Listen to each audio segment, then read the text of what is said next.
I'm here at Starfleet Academy wondering, why did I graduate from the academy over there? Why did I graduate and become a captain in Star Trek? Why did I take that career? Is it because I want to jump ships every 12 to 14 days? It kind of feels like that in Star Trek Online. It kind of feels like it's not Star Trek anymore, but it's Ship Trek Online.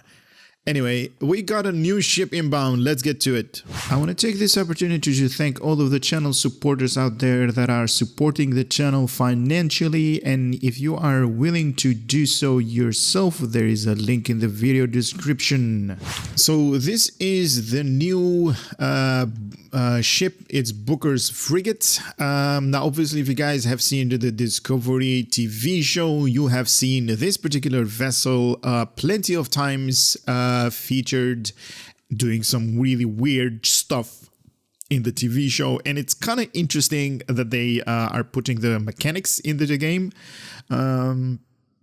They made like a video up here. I am going to play that out, but first of all, I want to hear what your thoughts are about this particular ship. It's kind of weird in terms of like the way that the ship is actually how it flies, how it is like in its design. There is like a bridge over here, and there is like this whole wing part. What is that all about? You know, it's kind of like weird, but then again, it is from the future. Anyway, let's read about the text and description, all of the information that Cryptic has provided us. That is basically the animation that Cryptic has implemented. It kind of like rotates around, then it faces forward somehow.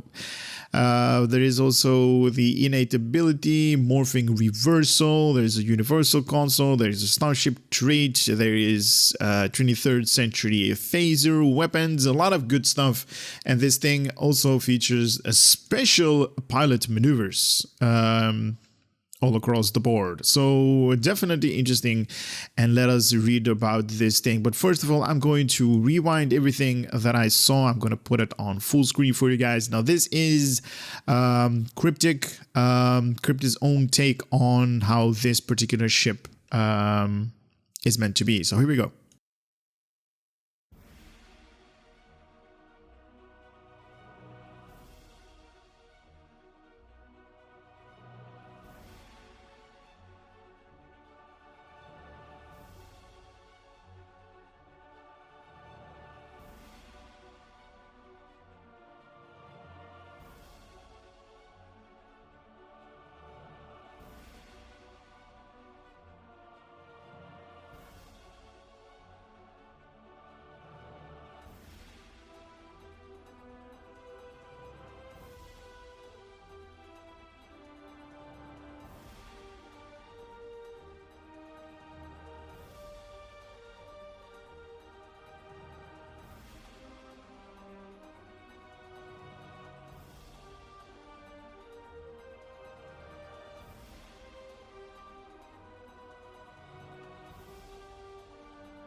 Yep, that is it. There's nothing more.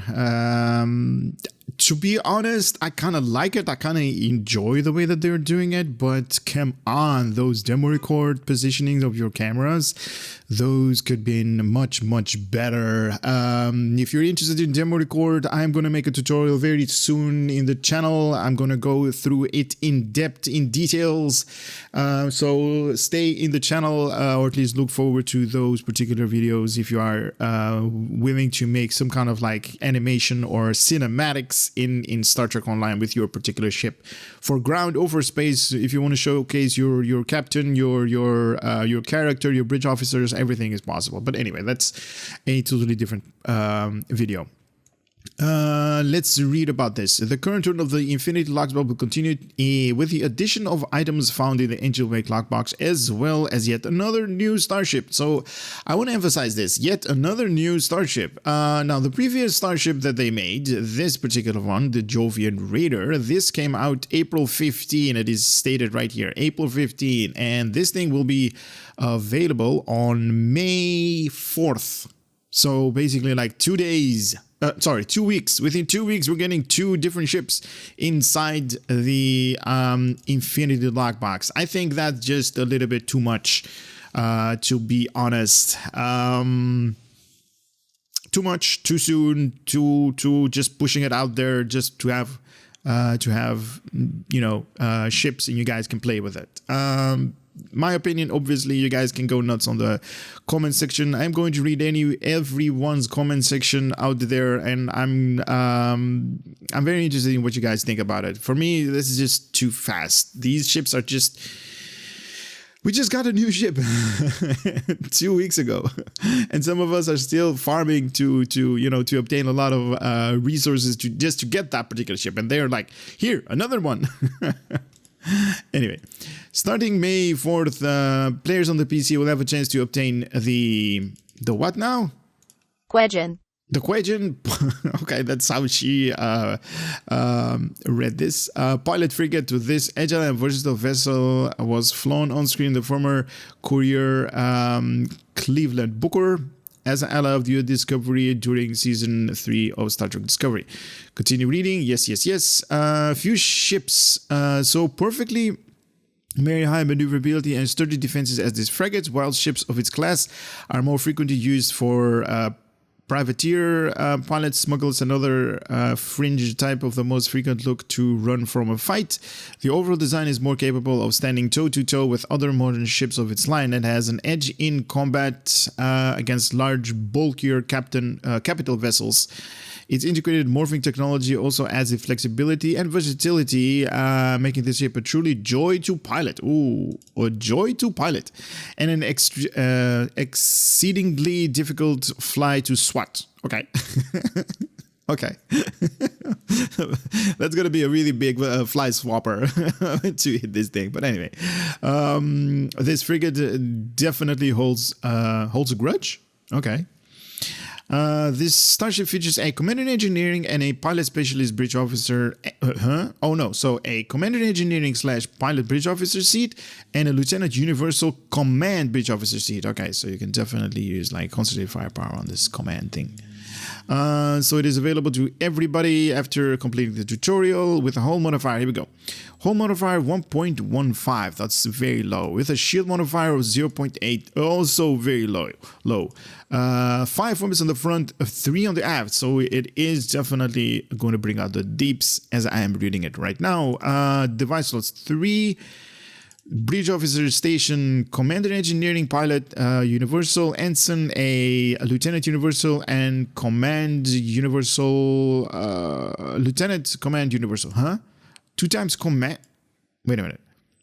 No, this one is a lieutenant universal / command and 2 lieutenant commander universal. Wow.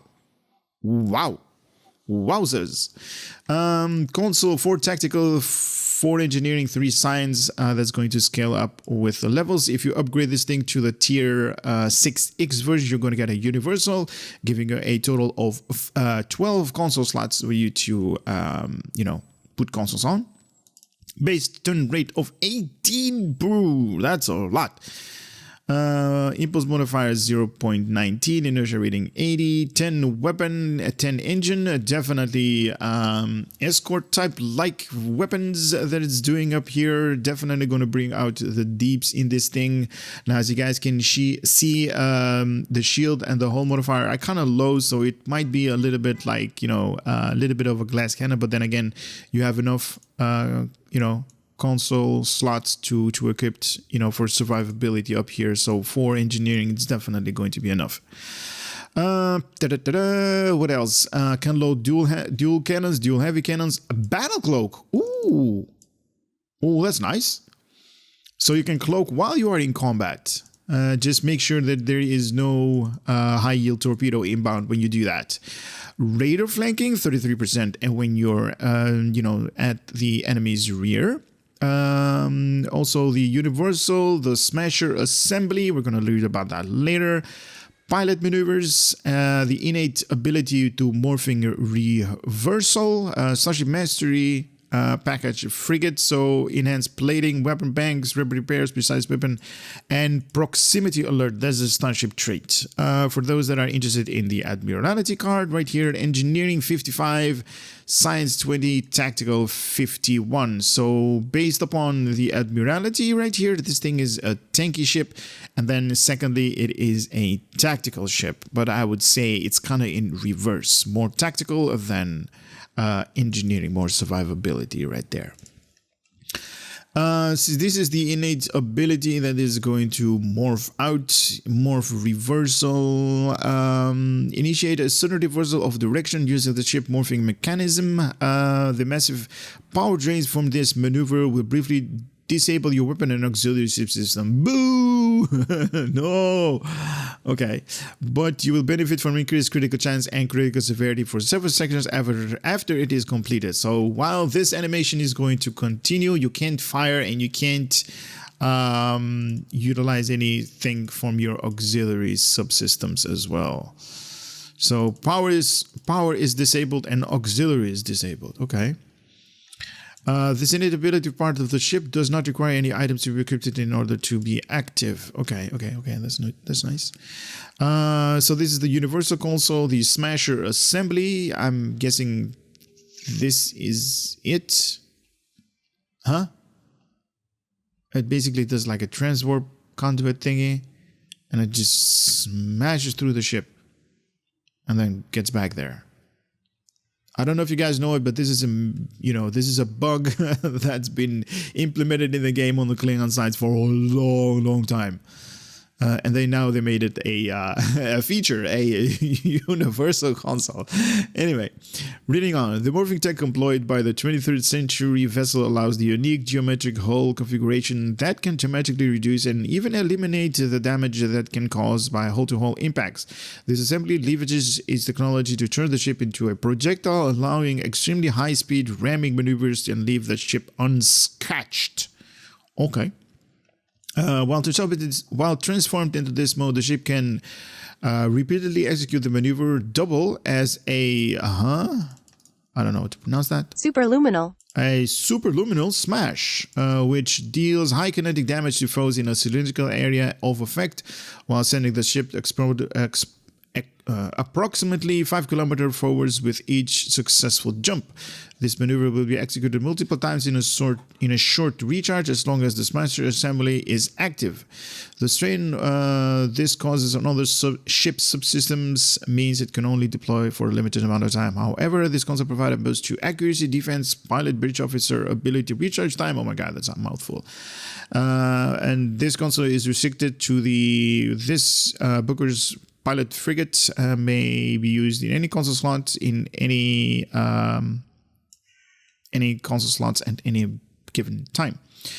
If you guys are interested in the proximity alert Starship trait, while this is slotted, your ship will gain scaling benefit based on the highest rank amongst foes once every 5 seconds. This benefit will manifest as a bonus to defensive rating, physical and kinetic damage resist, and a quick burst of shield and hull restoration, while also reducing your outgoing threat generation if threatening stance is not active. The vessel of the benefits is based on having the high-ranked enemy with close proximity, cruisers, battleship, or dreadnoughts. This benefit only triggers there is a cruiser, battleship, or dreadnought within range. The only highest possible benefits will apply. The benefits will only be active while in combat. So we got 23rd century phasers. These are basically the pulses that you guys are seeing up here. I don't really see them coming from here, but that has to do maybe because of this GIF. It's not very high in quality because they kind of need to make this very low. But it's basically pulsing from your ship and then, it's basically hitting the enemy. 23rd century space weapon have the chance to recover a recharge time of bridge officer ability. Oh, come on, we already have that in the game. Providing a upfront burst of recovery and acceleration from recharge for a significant duration thereafter. Repeated triggers of this effect provide a upfront burst against and refreshes the duration over time bonus. The cannons version of these weapons that also come with the Booker's pilot frigate will not be upgradable. What? Boo! Why not? But these weapons will be available elsewhere in the future. Okay, so that's so basically some kind of weapon pack that they're going to release somehow. Oh man, that's just, nobody likes these restrictions. I don't like these restrictions at all. This is only available, or at least this is only true for canon version of these weapons that comes with this will not be upgraded. Yeah, so all the other beams and stuff that come equipped with this particular ship, it is going to be available to upgrade. Special pilot maneuvers. This thing will employ its morphing abilities instead of a usual jets when executing pilot maneuvers. Oh, okay. I'm guessing the fuel gauge that you normally have when you're executing like those left, right, forward, backward maneuvers from pilot stuff is going to have this thing. So it's not going to have those bursts of jets on your ship. So it's just going to morph in that direction. I'm hoping, or at least I'm thinking that the animation is going to be approximately or the same as whenever you're going to do the pilot strafing left, right, and forward and backward. Expanding Infinity. I don't know what that is. The following items of the Angel Wake lockbox can also available through Infinity lockbox. Okay. So they just added a couple of other stuff to the Infinity lockbox. I don't know. Let me know what you guys think about this particular ship. I'm kind of interested in this ship in its what it's going to bring. To be honest, 5-3 on weapon layout, a decent console, 4 console on tactical, 4 on engineering, 3 for science, and 1 universal. If you're going to upgrade that to the tier 6X version, but I'm not really fond of that they're putting it in the Infinity lockbox this fast, 2 ships, and it's just gonna be like, for my personal, opinion up here, and that's what I'm making this video all about. It's just too fast. Not a lot of people are actually having this amount of resources into the game. So, and this is definitely a pilot ship with the 33%, what's it called, radar flanking right here. When you're at enemy's rear arc, firing up on them, like on the aft section. It is good. I'm guessing this is going to be some of those, high-end DPS, or at least possible DPS ships out there. Yeah, it is nice. I like the overall appearance, aesthetics. I don't know what the designer was like thinking about giving this extra wing without giving it another wing up here. Like we kind of also know in Star Trek, everything is, or at least the majority of ships, like 95% of the ships are like symmetrical. You have like the Breen ships that are not symmetrical and all that stuff. But these things are, maybe this is like an abbreviation of that, like, some kind of like Breenish design in here. Yeah, very much interested in what you guys are going to say about this particular ship. Let me know in the comment section. That's it for this video. Hopefully it was short. Hopefully it was to the point. And I would love to see you guys on the next one. Later.